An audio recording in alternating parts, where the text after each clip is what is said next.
بسم اللہ الرحمن الرحیم۔ شروع اللہ کے نام سے جو بڑا مہربان ہے۔ سنتے کانوں اور دیکھتی آنکھوں کو میرا تہہ دل سے سلام، السلام علیکم۔ میرا نام مدثر ہے اور آپ دیکھ رہے ہیں مدثر وائس چینل۔ تمام ناظرین سے گزارش ہے کہ وہ میرے چینل مدثر وائس کو ضرور سبسکرائب کریں اور ساتھ ہی دیے گئے بیل آئیکن کے بٹن پر ضرور کلک کریں تاکہ ہماری ہر نئی ویڈیو کی معلومات آپ تک پہنچ سکے۔ قوم سمود اس دنیا کی قوم عاد کے بعد دوسری بہت بڑی طاقتور قوم تھی، جو قوم عاد کے بھائی قوم سمود کی قوم تھی۔ یہ حضرت نوح علیہ السلام کے بیٹے سام کی اولاد میں سے تھے، جو بہت ہی زیادہ طاقتور تھے۔ قوم سمود کو عاد ثانی بھی کہا جاتا ہے۔ قوم سمود پر اللہ تعالیٰ نے قوم عاد کی طرح اپنی بہت سی رحمتیں اور برکتیں نازل کی تھیں، یعنی ان کے پاس سرسبز و شاداب زمینیں، مال مویشی، ہر قسم کے پھل، آبشاریں اور نہریں تھیں۔ ان کو اللہ تعالیٰ نے بہت ہی زیادہ طاقت سے نوازا تھا۔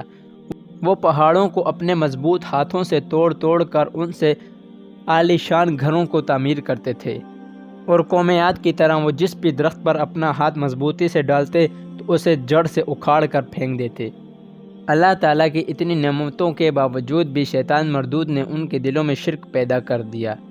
وہ اللہ تعالیٰ کی تمام نعمتوں اور رحمتوں کو بھول بیٹھے اور اللہ کو ناراض کرتے۔ لوگ ان کے عالی شان محل اور گھروں کو دیکھنے کے لیے دور دور سے آتے اور ان کی طاقت کی تعریف کرتے۔ یہی وجہ تھی کہ وہ غرور اور تکبر کرتے۔ بت پرستش اور آتش پرستش وہاں عام ہو گئی۔ اللہ تعالیٰ کے انصاف کے مطابق اللہ تعالیٰ نے ہر قوم پر ان کی ہدایت کے لیے اپنے ایک نبی کو نازل کیا۔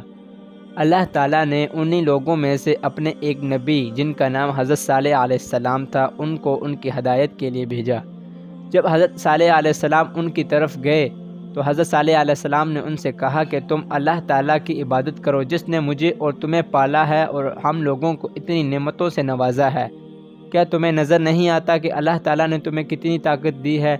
اگر اللہ چاہے تو وہ تم پر عذاب نازل کر سکتا ہے، جس طرح تمہارے باپ اور دادا یعنی قوم عاد پر اپنا عذاب نازل کیا، وہ بھی تو آتش پرستش، اور ان کو دیکھ کر تم عبرت حاصل کرو، نہ کہ تم اپنے آپ پر ظلم کرو۔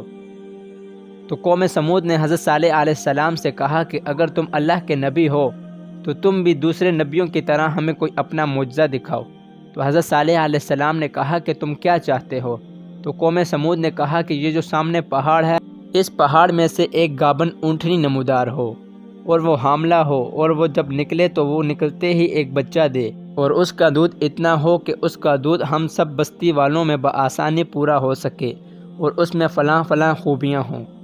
تو حضرت صالح علیہ السلام نے اللہ تعالیٰ سے دعا کی کہ اے اللہ، میں چاہتا ہوں کہ تیرے یہ بندے ہدایت کے راستے پر چلیں۔ اگر ان لوگوں کی یہ شرط ہے تو میں چاہتا ہوں کہ اس پہاڑ میں سے ایک اونٹنی نمودار ہو۔ اور دیکھتے ہی دیکھتے اس پہاڑ میں سے ایک اونٹنی نمودار ہوئی جو حاملہ تھی۔ جب وہ پہاڑ سے نکلی تو اس نے ایک بچہ جنا، اور اس کا دودھ ان لوگوں کی شرط کے مطابق اتنا ہی تھا کہ اس بستی والوں نے بآسانی اس کا دودھ پیا، اور اس اونٹنی میں وہ سب خوبیاں تھیں جو قوم سمود نے حضرت صالح علیہ السلام سے کہا تھا کہ اس اونٹنی میں فلاں فلاں خوبیاں ہوں۔ تو حضرت صالح علیہ السلام نے ان لوگوں سے کہا کہ یہ اونٹنی بڑی برکت والی ہے جو اللہ تعالیٰ نے تم لوگوں کے لیے اس پہاڑ میں سے نمودار کی ہے، تو تم لوگوں کا یہ حق بنتا ہے کہ جو تم لوگوں کے قریب والی ندی ہے، اس ندی کا پانی ایک دن یہ اونٹنی استعمال کرے گی اور ایک دن تم لوگ استعمال کرنا۔ شرط کے مطابق وہ اونٹنی ایک دن اس ندی کا سارا پانی پی جاتی اور بدلے میں ان لوگوں کو اس پانی کے بدلے دودھ دیتی۔ آہستہ آہستہ قوم سمود اس اونٹنی سے تنگ ہو گئے۔ حضرت صالح علیہ السلام نے ان لوگوں سے فرمایا کہ یہ اونٹنی تم لوگوں کے لیے بڑی برکت والی ہے، تم لوگ اس کے لیے کوئی ناپاک ارادہ اپنے دل میں نہ ڈالنا اور اس کو کبھی بھی قتل نہ کرنا، ورنہ اللہ تعالیٰ تم پر اپنا عذاب نازل کرے گا جس طرح تم لوگوں کے باپ اور داداؤں پر اپنا عذاب نازل کیا۔ ندی کا سارا پانی پینے کے بعد وہ اونٹنی میدان صالح میں خوب چرتی۔ ندی کا سارا پانی پینے کی وجہ سے قوم سمود کو بہت غصہ آتا اور ان لوگوں نے تنگ آ کر اس اونٹنی کو قتل کرنے کا ارادہ کر لیا۔ تو ان لوگوں نے ایک شخص کو چنا جس کا نام کدار بن سالف تھا۔ ان لوگوں نے اس کو لالچ دیا اور کہنے لگے کہ اگر تم حضرت صالح علیہ السلام کی اونٹنی کو قتل کر دو تو اس بستی کی سب سے حسین لڑکی سے تمہارا نکاح کروا دیں گے۔ تو جب اس شخص نے یہ سنا تو وہ خوش ہو گیا اور اس نے اپنے گروہ کے ساتھ حضرت صالح علیہ السلام کی اونٹنی کو قتل کرنے کا منصوبہ بنایا۔ ایک مرتبہ حضرت صالح علیہ السلام کی اونٹنی اپنے بچے کے ساتھ گھاس چر رہی تھی تو اس شخص نے موقع پا کر اپنے لوگوں سے کہا کہ اس اونٹنی کو صرف میں ہی قتل کروں گا۔ جب اس شخص نے اس اونٹنی کو قتل کیا تو اس اونٹنی نے ایک زوردار چیخ ماری تو اس کا بچہ بھی وہاں سے بھاگ گیا، اور جب وہ لوگ اس کے پیچھے بھاگے تو اس کا بچہ اسی پہاڑ کے قریب گیا اور وہاں سے غائب ہو گیا۔ جب حضرت صالح علیہ السلام کو ان کی اونٹنی کے قتل کے بارے میں پتہ چلا تو حضرت صالح علیہ السلام ان لوگوں کے پاس گئے اور کہنے لگے کہ میں نے تم لوگوں کو منع کیا تھا کہ اس اونٹنی کو کچھ نہ کرنا۔ اگر تم لوگوں نے اس اونٹنی کو قتل کیا تو اللہ تعالیٰ تم پر اپنا ایک دردناک عذاب نازل کرے گا۔ تو وہ لوگ ڈرنے کے بجائے حضرت صالح علیہ السلام کو دھمکیاں دیتے اور کہتے کہ تم اب اپنا وعدہ پورا کرو، اپنے رب سے کہو کہ وہ ہم پر اپنا عذاب نازل کرے۔ تو حضرت صالح علیہ السلام سے ان سے کہا کہ ٹھیک 3 دن بعد تم پر عذاب نازل ہوگا، ان 3 دنوں میں تم اپنے گھر میں رہو اور جو عیاشی تم کرنا چاہتے ہو وہ کرو۔ جب حضرت صالح علیہ السلام نے ان لوگوں کو اللہ کے عذاب سے ڈرایا تو وہ نہ ڈرے اور حضرت صالح علیہ السلام کو دھمکیاں دیتے۔ قوم سمود نے حضرت صالح علیہ السلام کی اونٹنی کو قتل کرنے کے بعد حضرت صالح علیہ السلام کو قتل کرنے کا منصوبہ بنایا۔ قوم سمود میں سے 9 لوگوں نے حضرت صالح علیہ السلام کو قتل کرنے کا ارادہ کیا۔ حضرت صالح علیہ السلام کا مکان ایک پہاڑ کی چوٹی پر تھا۔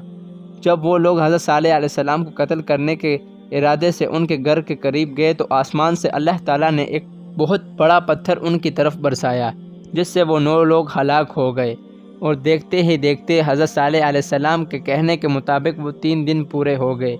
اللہ تعالیٰ نے ہر قوم پر اپنا مختلف سے مختلف عذاب نازل فرمایا، یعنی حضرت نوح علیہ السلام پر پانی کے سیلاب کا عذاب نازل فرمایا، اور قوم عاد پر اللہ تعالیٰ نے سیاہ بادلوں اور ہوا کا عذاب نازل فرمایا، مگر اس قوم پر اللہ تعالیٰ نے 3 قسم کے عذاب نازل فرمائے۔ یعنی پہلے دن پہلا عذاب ان پر یہ نازل ہوا کہ ان کے چہرے سیاہ پڑ گئے، جب ان لوگوں نے ایک دوسرے کی طرف دیکھا تو چیخیں مارنے لگے۔ دوسرا عذاب ان پر یہ نازل ہوا کہ آسمان سے ایک کڑک کی آواز نکلی، وہ آواز اتنی تیز اور خوفناک تھی کہ اس آواز نے ان لوگوں کے بیجے پھاڑ دیے۔ تیسرا عذاب اللہ تعالیٰ نے ان لوگوں پر زلزلے کی صورت میں نازل فرمایا اور ان لوگوں کو اس زمین میں دفن فرما دیا۔ حضرت صالح علیہ السلام نے ان لوگوں سے منہ پھیر لیا اور فرمانے لگے کہ کاش تم لوگ ایک دوسرے کا احساس کرتے، تم لوگوں نے اپنی دنیا اور آخرت دونوں تباہ کر دی ہیں۔ اور حضرت صالح علیہ السلام اپنے لوگوں کے ساتھ، یعنی جن لوگوں نے ان پر ایمان لایا، ان لوگوں کے ساتھ دوسری بستی میں جا بسے۔ آج بھی ان لوگوں کے مکان مدینہ منورہ کے شمال جنوب میں واقع ہیں، جن کو اللہ تعالیٰ نے لوگوں کی ہدایت کے لیے اس دنیا میں باقی رکھا۔ اسی واقعے کے اہتمام پر میں آپ سے اجازت چاہتا ہوں۔ اللہ حافظ۔